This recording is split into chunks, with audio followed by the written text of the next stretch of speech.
Good morning everyone. ఈ మొక్కని గమనించారా అండి? ఈ మొక్క పొలాల గట్ల దగ్గర నీళ్లు ఎక్కువ ఉన్న గుంటల దగ్గర ఈ మొక్క పెరుగుతుందండి. అందువల్ల దీనికి గుంటగరగరాకు అనే పేరు వచ్చింది. దీని వృక్షశాస్త్ర నామం వచ్చేసి ఎక్లిప్టా ఆల్ఫా. ఇది 30 సెంటీమీటర్ల వరకు కూడా హైట్ పెరుగుతుందండి.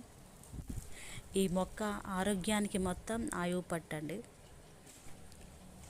ఈ ఆకు మాడు భాగానికి పట్టిస్తే జుట్టు పల్చబడకుండా హెల్ప్ అవుతుందండి. జుట్టు నలుపు వర్ణాన్ని కలుగచేసే మెల్నోసైట్స్ని ఈ గుంటగరగరాకు ఈ మెల్నోసైట్ కణజాలాల్ని డ్యామేజ్ కాకుండా హెల్ప్ అవుతుంది. మరొక బెనిఫిట్ ఏంటంటే తలలో చుండ్రు, ఇన్ఫెక్షన్ ఇవి తగ్గించడానికి హెల్ప్ అవుతుంది. హెయిర్ రూట్ దృఢంగా జుట్టు పలచబడకుండా ఇది హెల్ప్ చేస్తుంది. జుట్టు సమస్యలతో పాటు ఆరోగ్యానికి ఎంతో మేలు చేస్తుందండి. ఈ ఆకు ఆరోగ్యానికి మొత్తం ఆయువు పట్టండి. లివర్కి సంబంధించిన వ్యాధులు, కిడ్నీకి సంబంధించిన వ్యాధులు కూడా ఈ ఆకు ద్వారా మనం నయం చేయడానికి ఈ ఆకు మనకి హెల్ప్ అవుతుందండి.